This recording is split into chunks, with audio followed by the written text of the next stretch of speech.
Well, hey, Bay Hope Church, welcome to Pastor's Corner for today, March. What is today? March 30th. Oh, it's on the bottom bar that you can see right down there. Yeah, March 30th, 2020. We are in a weird season right now. I'm Pastor Andy, if you and I have never met, and really, I just wanted to talk to you for a couple minutes about everything, and by what I mean by everything is, well, we'll get into it. We really need a little bit of hope in this time. We really need a little bit of joy in this time. And today's a day that I think we all need to hear some good news. Actually, I think a lot of us need to hear some good news. After talking with a lot of you online in our previous two broadcasts today, there's a sense of just awkwardness happening right now. Last night, I was in the middle of an online Bible study with our good buddy, Steve Tamayo. Shout out, Steve, if you're watching.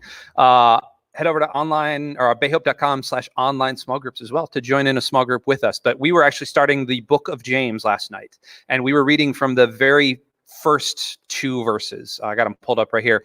The verse 2, verse 3, sorry. It says, "Consider it pure joy, my brothers and sisters, whenever you face trials of many kinds, because you know that the testing of your faith produces perseverance.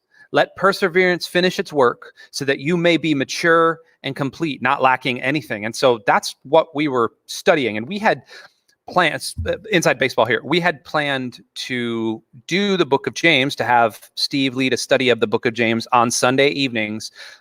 This is way back at the beginning of January. And then the entire coronavirus thing became a thing. And then here we are going, well, okay, James seems still like a very practical book. And those first kind of couple of verses right there were absolutely exactly what I've been experiencing. Interestingly enough, though, right in the middle of that, I got an alert from Twitter on my phone that basically told me that the president of the United States, he had extended the social distancing guidelines until April 30th. So 30 more days. For those of you that don't know me pretty well, I'm actually a bit of a pessimist. I call it realist, but I'm usually a kind of a pessimist. I take a negative approach. I take a critical approach to a lot of things. It's just kind of how I am and how I live, and I don't know why it is. That's just kind of how I am. But throughout these last couple of weeks with the whole coronavirus thing, I've been strangely optimistic, and I don't know why. I honestly think that this thing is not going to last as long as everybody thinks, or at least I'm hoping it's that way, that we're going to see some sort of major victory from God in the midst of this, that we're ultimately going to go back to some form of normal. I mean, I know nothing is going to go back to normal, but during the midst of that study, that tweet just broke me. I mean, broke me in half. And I was sitting there in my little office, which is in my walk-in closet, after the Bible study and after I kind of closed the lid of my laptop, and I just sat there with my head and my hands, just this pit of nastiness in my stomach. I was broken and I was defeated. And I ended up like just being real angry for a little bit. I slept really poorly last night. I just kept thinking about this over and over and over. And I don't know why. I went for a run this morning in the dark. I mean, it was like 5:30 in the morning, well, 6 o'clock in the morning.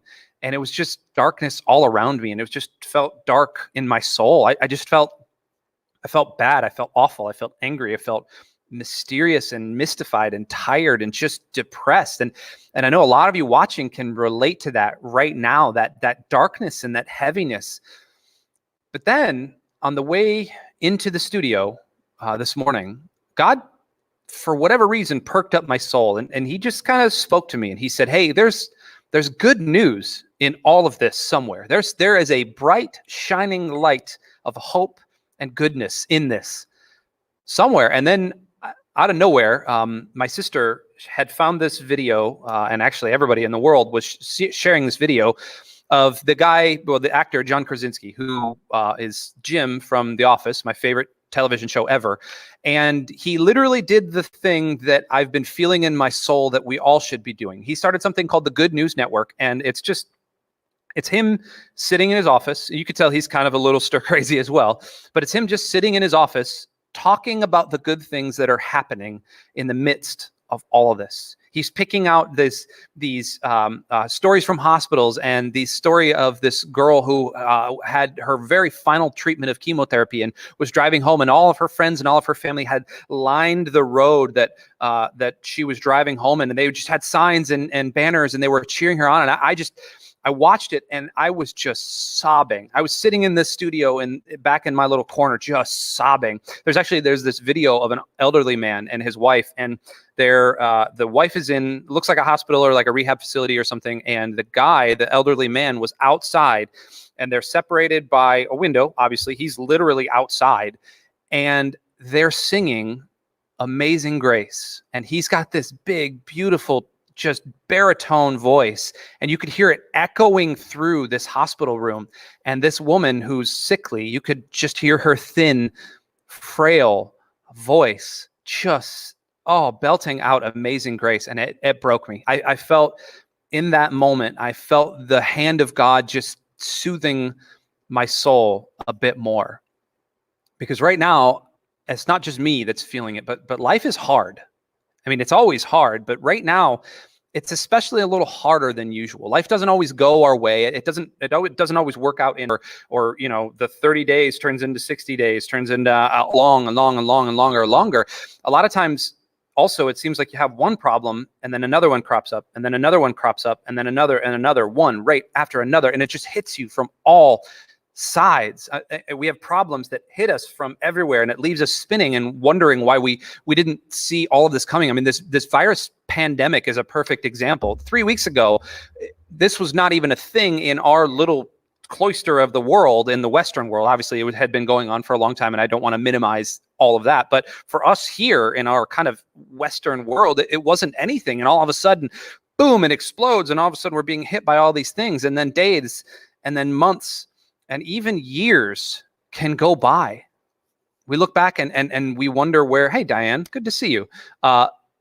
We look back and we start to wonder where everything went so fast. I love, I'd never heard this statement until I became a parent. And the statement is, the days are long, but the years are short.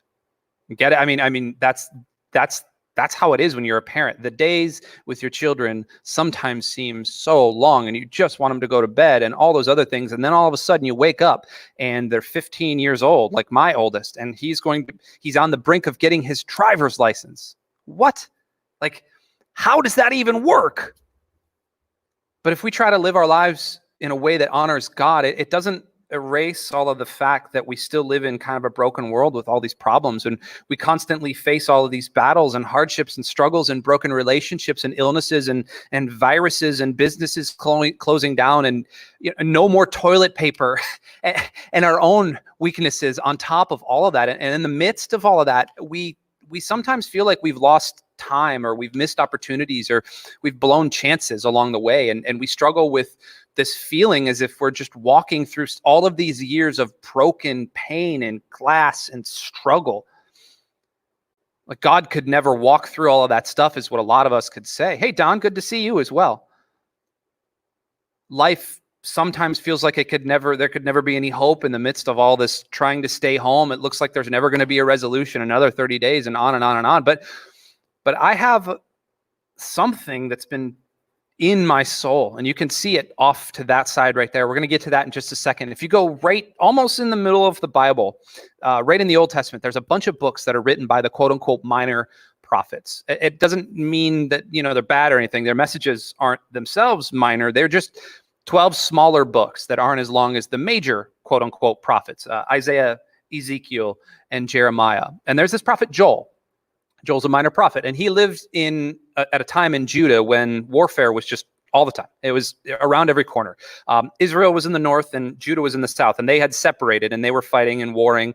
But not only were they fighting, but they were in constant fear of invasion from all the Babylonians and the Assyrians and the Phoenicians and all of these other people that could have come to take them over, not only from foreign raiders, but also from pestilence. They were scared of locusts, honestly, that would just come and destroy everything. And they were scared of plague, and they were scared of illness, and they have all of these things to worry about, kind of like what we're in right now. We have all these things we can be worrying about.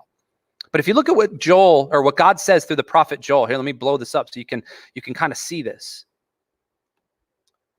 God says through the prophet Joel in verse 25, I will repay you, right here, I will repay you for the years the locusts have eaten, the great locust and the young locust, the other locust and the locust swarm, my great army that I sent among you.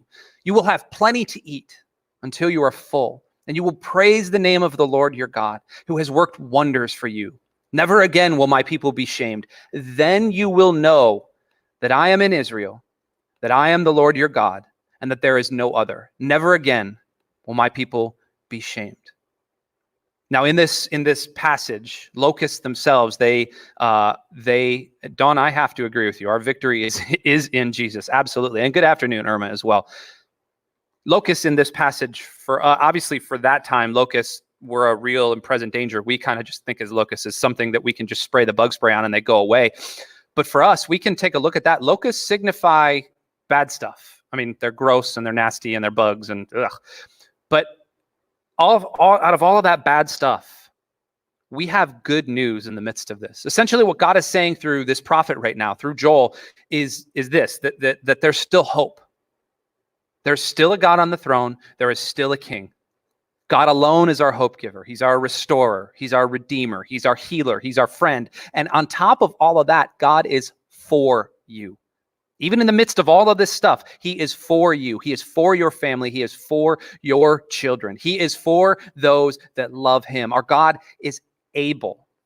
He's able to restore all that's been stolen, all that's been taken away from us. He's able to repair the broken. He's able to heal disease. He's able to walk with us in the pits of despair and COVID-19ness and sickness. He's able to bring good news.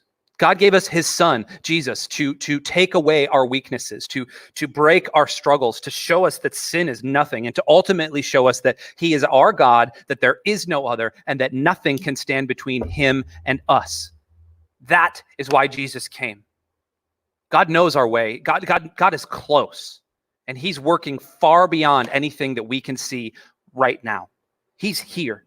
He's in this video stream right now. He is in your homes or in your cars, wherever you are watching this. He is here with you. And my charge and my challenge to you is don't give up.